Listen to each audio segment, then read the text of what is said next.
আমাকে বলে বলিউড, পুরা বাংলাদেশ আমাকে বলে বলিউড।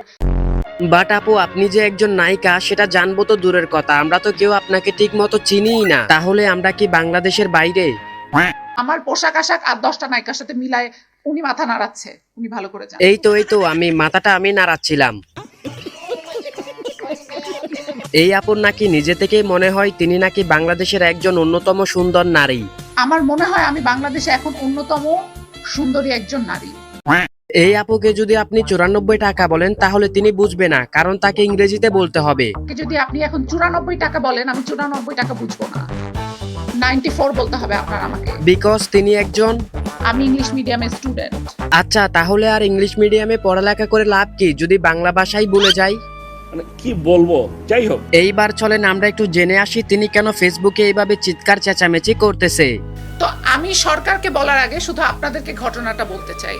আরে ভাই, তুমি যত দ্রুত পারো ঘটনাটা বলো, তোমার সেই ঘটনাটা শোনার জন্যই অপেক্ষা করতেছি।